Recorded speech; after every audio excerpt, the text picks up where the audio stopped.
Hey everybody, this is Miguel. I'm just letting you know that this is March 17th, happy St. Patrick's Day. This is a decision that I've made to do a gastric bypass surgery. It will not be until May, but I'm giving you the preliminaries. I've done all the testing and need to do a few more things before being approved. But by this time next year, I hope to be at least 100 pounds lighter. I'm weighing 390 pounds. It's the heaviest I've ever been. So hopefully this will work for me. And I'll keep you apprised. Thank you. Hi everybody. Miguel Jimenez here. Yes, that was me on March 17, 2007. That was what made me decide to do this surgery that I did on July 9th. I was very sick.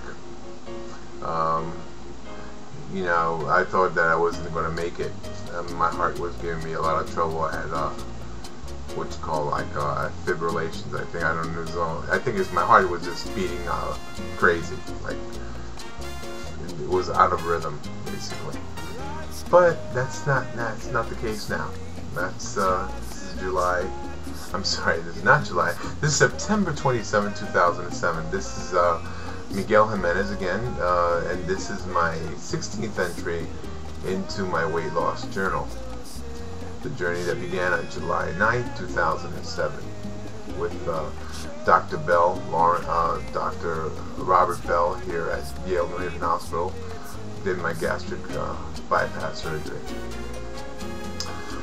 This video is dedicated to people that are thinking about having gastric bypass surgery.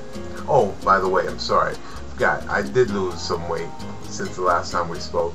I am now down to 332 pounds, which puts me over 85 pounds of weight loss since I began the journey at 414 pounds. So yes, I do feel much better. I feel, you know, I can breathe okay, and I am walking very nicely and no pain.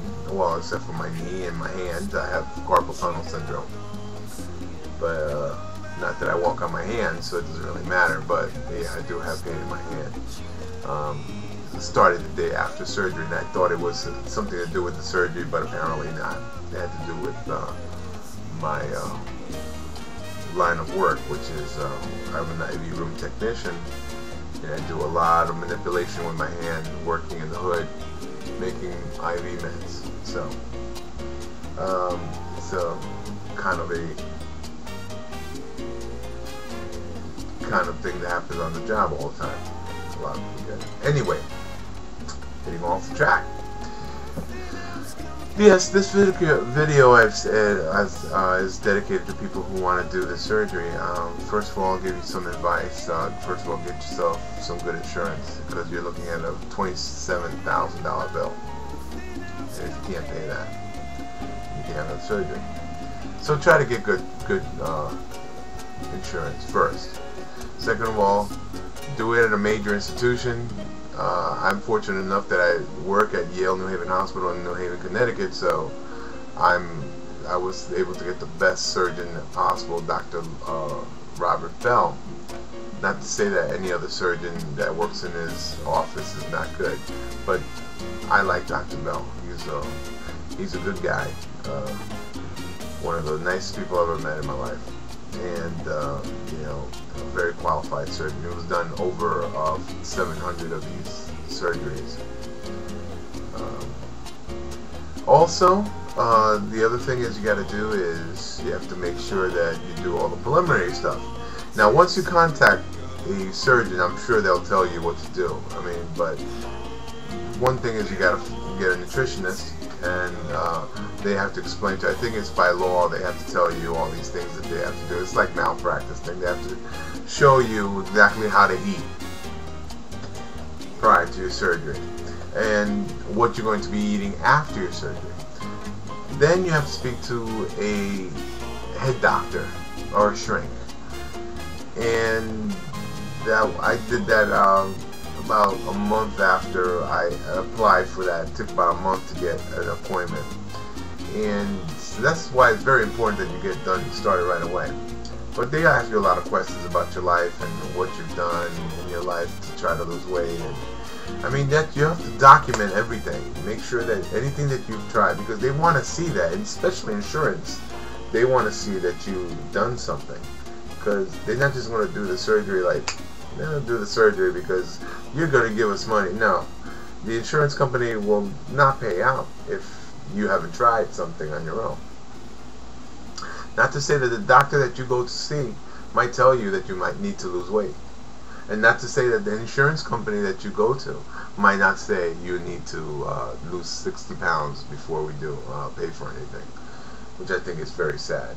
Thank God that I think I was in the right place at the right time and got the right doctor. I didn't have to worry about all that stuff. I just had the surgery. The other thing is some places will make you have a liquid diet for 2 weeks prior to your surgery. And you also have a liquid diet 2 weeks after your surgery, 2 to 3 weeks after your surgery. You won't start solid foods for a while. So prepare for that. I mean, it's not the bed of roses that everybody might think it is. It's not something like, oh God, this is going to save my life, and so I'm going to jump right into it. It's a lot of work, and you got to do a lot of work. Especially something that I'm lackadaisical in, which is exercise. I mean, I've lost 85 pounds, but by now I could have lost up to 100 pounds if I really was exercising. And also, it might tighten up certain things on your body that you want tightened up, because 85-pound weight loss, I am just a bowl of jello right now. If you can see here. Here's one example. See that? Woohoo! What's that? I can wave twice. Look at that. Woo! And also, my daughter, I bought this game called Dance Dance Revolution. I don't know if you're familiar with it, but you dance to something that shows up on your video screen. And there's a lot of movement going on, and you're jumping around a lot. And my daughter pointed out to me that she heard a noise, like a slapping noise, and that was my thighs slapping together, because my thighs are like jello right now. I mean, they're it's a lot. Hopefully, they'll be able to fix that with surgery, but that's not going to be for a long time down the road. So prepare yourself for pain. There's a lot of pain involved. I mean, with me, it was for a few days anyway. There was pain involved.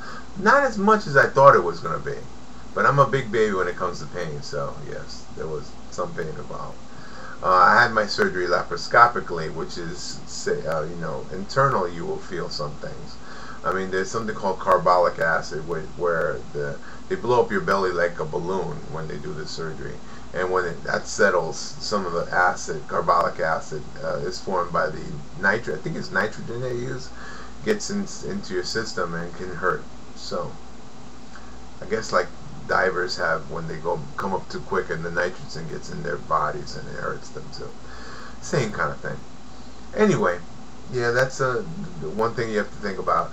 The other thing is that after your surgery, about a year and a half, maybe less, all this extra skin that's on you has to be cut off, or you're going to be just the hanging gardens of Babylon. And that's a very painful surgery from what I hear. So, some people say no, it's not.